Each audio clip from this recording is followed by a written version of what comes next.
Lévitique chapitre 14, je lis au nom de Jésus. La cérémonie pour rendre purs les malades de la peau. Le Seigneur dit à Moïse, voici les règles à respecter pour la cérémonie de purification d'un homme qui a une maladie de peau. Quand on va le présenter au prêtre, celui-ci sort du camp pour l'examiner.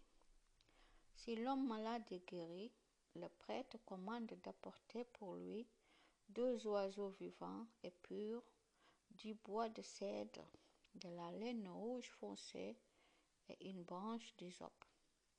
Le prêtre fait égorger un oiseau au-dessus du récipient en terre rempli d'eau de source. Il prend l'oiseau vivant avec le bois de cèdre, la laine rouge foncée et la branche d'hysope. Il trempe tout cela dans le sang du premier oiseau qu'on a tué. Il lance 7 fois un peu de sang sur l'homme qui doit être purifié de sa maladie de peau. Il déclare que l'homme est pur. Il laisse l'oiseau vivant s'envoler dans la campagne. L'homme lave ses vêtements. Il se rase complètement et il prend un bain qui le rend pur. Ensuite, il retourne au camp, mais il habite en dehors de sa tente pendant 7 jours. Le 7e jour, il se rase les cheveux, la barbe, les sourcils et tous les autres poils. Puis il lave ses vêtements et il prend un bain. Alors il est purifié. Le 8e jour, l'homme prend 2 agneaux sans défaut, une brebis d'un an sans défaut, une offrande de 9 kilos de farine mélangée avec de l'huile et un demi-litre d'huile. Le prêtre qui fait la cérémonie place l'homme avec ses offrandes devant le Seigneur à l'entrée de la tente de la rencontre. Il prend le premier agneau pour le sacrifice de réparation avec le demi-litre d'huile. Il offre ses dons devant le Seigneur avec le geste de présentation. Il égorge l'agneau là où on égorge un animal offert pour recevoir le pardon des péchés ou pour un sacrifice complet, c'est-à-dire dans un endroit réservé à cela. En effet, le sacrifice de réparation, comme le sacrifice pour recevoir le pardon, est une offrande uniquement réservée au Seigneur. Elle est pour le prêtre. Le prêtre prend du sang de l'animal. Il la met au bas de l'oreille droite de l'homme, sur le pouce de sa main droite et de son pied droit. Ensuite, le prêtre verse un peu d'huile dans sa main gauche. Il trempe un doigt de sa main droite dans cette huile et, devant le Seigneur, il lance 7 fois un peu d'huile avec le doigt. Puis il met un peu d'huile au bas de l'oreille droite de l'homme sur le pouce de sa main droite et de son pied droit, là où il a déjà mis du sang de l'agneau. Il verse l'huile qui reste dans sa main sur la tête de l'homme. Puis il fait sur lui le geste qui le rend pur devant le Seigneur. Ensuite, le prêtre offre le sacrifice pour recevoir le pardon de Dieu. De nouveau, il fait sur lui le geste qui lui enlève son impureté. Puis il égorge l'animal pour le sacrifice complet. Il le brûle complètement sur l'autel avec l'offrande de farine. Et une dernière fois, il fait sur l'homme le geste qui le rend pur. Cas d'un malade pauvre. Supposons ceci. L'homme est pauvre et il n'a pas tous ses dons sous la main. Alors il prend un seul agneau pour le sacrifice de réparation. Il sera offert au Seigneur avec le geste de présentation pour que l'homme soit purifié.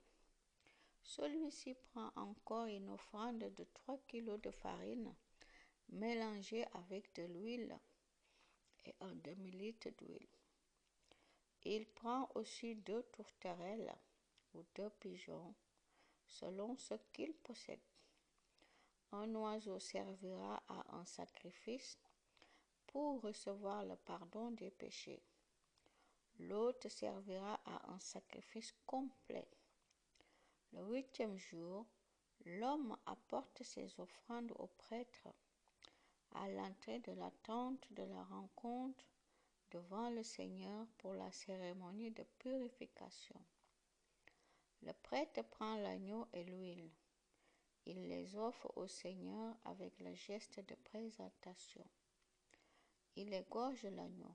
Ensuite, il prend un peu de sang. Il la met au bas de l'oreille droite de l'homme, sur le pouce de sa main droite et de son pied droit.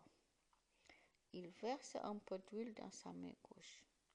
Il trempe un doigt de sa main droite dans cette huile et avec le doigt, il lance 7 fois un peu d'huile devant le Seigneur. Puis il met un peu d'huile au bas de l'oreille droite de l'homme, sur le pouce de sa main droite et de son pied droit, là où il a déjà mis du sang de l'agneau. Il verse l'huile qui reste dans sa main sur la tête de l'homme. Puis il fait sur lui le geste qui le rend pur devant le Seigneur. Ensuite, le prêtre prend l'une des tourterelles ou l'un des pigeons, selon ce que l'homme possédait. Il l'offre en sacrifice pour que l'homme reçoive le pardon de ses péchés. Puis il offre l'autre oiseau en sacrifice complet avec l'offrande de farine. Il fait sur l'homme le geste qui le rend pur devant le Seigneur. Voilà les enseignements au sujet d'un malade de la peau qui n'a pas ce qu'il faut sous la main pour la cérémonie de purification. Les taches de moisie sur une maison. Le Seigneur dit à Moïse et à Aaron, « Je vais vous donner le pays de Canaan pour que vous le possédiez. Quand vous serez entrés là-bas, je ferai peut-être apparaître une tache de moisie dans une maison de votre nouveau pays. Alors le propriétaire de la maison doit aller annoncer au prêtre, « J'ai aperçu une sorte de tache dans ma maison. » Le prêtre commandera de vider la maison avant d'y aller lui-même pour examiner la tache. De cette façon, les objets qui sont dans la maison ne deviendront pas impurs. Ensuite, le prêtre entrera dans la maison pour l'examiner. Il regardera la tache avec attention. Par exemple, elle a des trous légèrement rouges ou verts et elle forme comme un creux dans le mur. Alors le prêtre viendra à l'entrée de la maison et il fermera la maison pour 7 jours.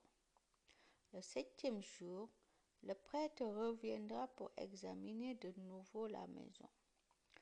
La tache s'est étendue sur les murs de la maison. Le prêtre commandera d'enlever les pierres moisies et de les jeter en dehors de la ville, dans un endroit impur. Il fera gratter tout l'intérieur de la maison, et on jettera la terre grattée en dehors de la ville, dans un endroit pur. Ensuite, on prendra d'autres pierres pour remplacer les premières. On prendra de la nouvelle terre pour recouvrir les murs. Supposons ceci. On a enlevé les pierres moisies, on a gratté l'intérieur de la maison et on a recouvert les murs. Mais après cela, la tache de moisie apparaît de nouveau dans la maison. Le prêtre reviendra pour l'examiner. Si en effet la tache s'est étendue dans la maison, cela veut dire que le moisi ne peut pas partir. Cette maison est impure. il faudra démolir la maison, ses parties en pierre, ses parties en bois et toute la terre qui recouvrait les murs.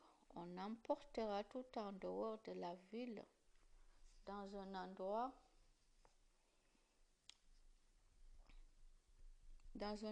impur. Si quelqu'un entre dans la maison pendant les jours où elle doit rester fermée, il restera impur jusqu'au soir. Si quelqu'un couche dans cette maison, il doit laver ses vêtements. S'il mange à l'intérieur, il doit laver ses vêtements. Au contraire, quand le prêtre examine la tâche, il voit qu'elle ne s'est pas étendue après que les murs ont été couverts d'une nouvelle terre. Alors, il déclarera que la maison est pure parce que le moisi a disparu. Pour la cérémonie de purification de la maison, le prêtre prendra 2 oiseaux, du bois de cèdre, de la laine rouge foncée et une branche d'hysope. Il égorgera un oiseau au-dessus d'un récipient en terre rempli d'eau de source. Il prendra l'oiseau vivant avec le bois de cèdre, la laine rouge foncée et la branche d'hysope. Il trempera tout cela dans le sang du premier oiseau et dans l'eau de source. Il lancera 7 fois un peu de sang sur la maison. De cette façon, il enlèvera l'impureté de la maison. Il fera cela avec le sang de l'oiseau, l'eau de source, l'oiseau vivant, le bois de cèdre, la branche d'hysope et la laine rouge foncée. Il laissera l'oiseau vivant s'envoler en dehors de la ville, dans la campagne. Il fera sur la maison le geste qui la rend pure. Alors elle sera pure. Voilà les enseignements au sujet des différentes maladies de peau, au sujet de la teigne, des taches de moisi sur un vêtement ou sur les murs d'une maison, au sujet des grosseurs, des dartres, des taches brillantes. Ces règles permettent de déclarer qu'une personne ou un objet est pur ou impur. Amen. Gloire à Jésus.